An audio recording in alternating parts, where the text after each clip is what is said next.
Amis de la plume et du papier, mesdames, messieurs, bonjour.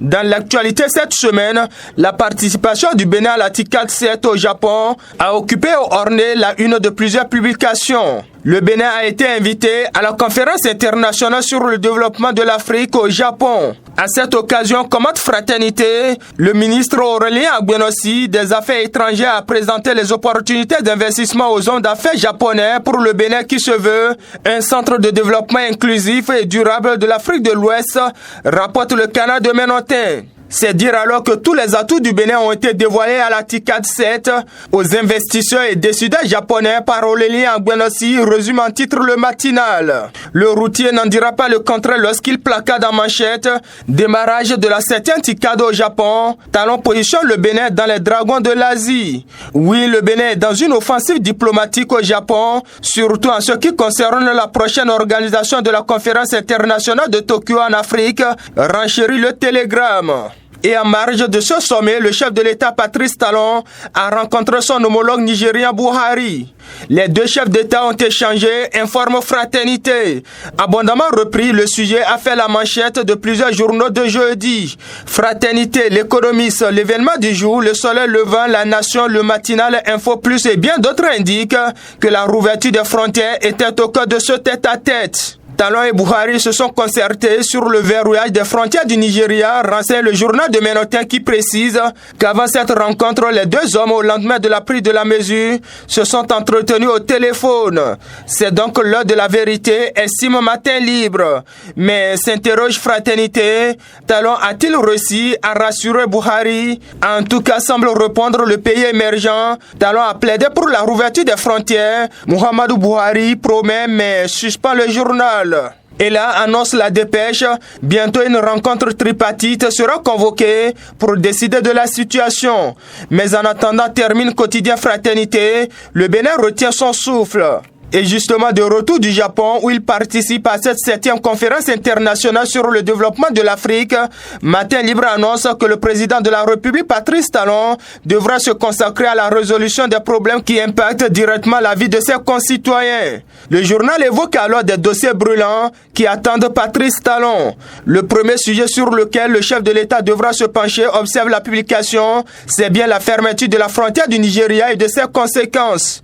Il y a aussi le dialogue politique qui, selon l'Afrique en marche, est au ralenti. Car pour le Canard, de la situation politique actuelle, la médiation est bloquée et la démocratie se trouve en panne. Le Bénin restera-t-il dans cette crise jusqu'à 2021? S'interroge le journal. Puisque analyse quotidien.media, la situation est confuse autour du dialogue politique et pourtant la crise électorale sommeille comme un volcan. C'est un dossier qui attend le chef de l'État, selon Matin Libre, qui relève également d'autres sujets comme l'évaluation diagnostique des enseignants tenus samedi dernier. Et parlant de cette évaluation, Quotidien Le Matinal annonçait mercredi la disponibilité des résultats dans 6 jours selon le directeur de l'Office du baccalauréat. Et d'ailleurs, parlant de cette évaluation, 75,24%, c'est le taux de participation rendu officiel par le directeur de l'Office du baccalauréat, confirme Fraternité, renchérie par la Nation, qui affiche en manchette que l'Office du bac a confirmé l'adhésion massive des enseignants à cette évaluation.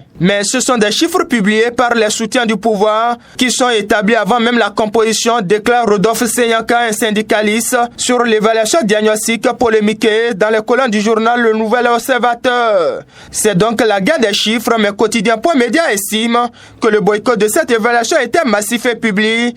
Les félicitations du PCB aux enseignants qui ont boycotté. Alors les enseignants mettent-ils le gouvernement devant le fait accompli, se demande le Nouvel Observateur. Mais non, contredit le matinal. Pour le Canard de Châteaucourt, l'appel au boycott était infructueux et que la CSCB manipule les enseignants. Et parlant des centrales syndicales, la Relève Info informe que la CSA Bénin connaît un sale temps. Gilda Sermang-Possou a démissionné de son poste de secrétaire général de la FESECJA pour convenance personnelle, dit-il selon la Relève Info. Cette démission vient après celle de Centra TTP qui avait aussi claqué la porte, fait constater Quotidien.media qui conclut que la CSA Bénin se vide de ses membres. Et dans le reste, de son côté, la tribune de la capitale informe que Modeste Tobula, ancien préfet du littoral, est désormais libre de ses mouvements.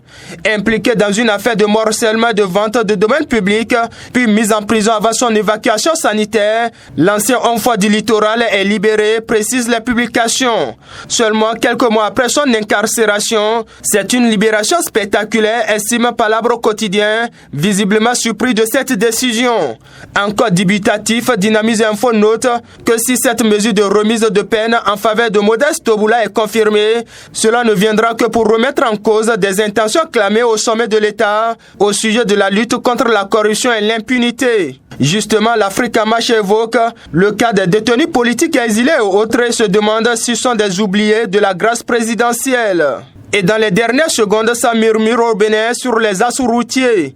Longtemps combattu, le phénomène de rançonnement revient selon plusieurs journaux comme Fraternité qui remarque le retour des vieux démons. D'ailleurs, ce n'est pas une rumeur, les actes de rançonnement ont refait surface sur les assauts routiers du Bénin, commente le journal qui estime que les efforts consentis par le régime du nouveau départ pour conjuguer au passé ce mal qui déshonore les forces de sécurité publique et porte de graves préjudices aux usagers de la route s'essouffle.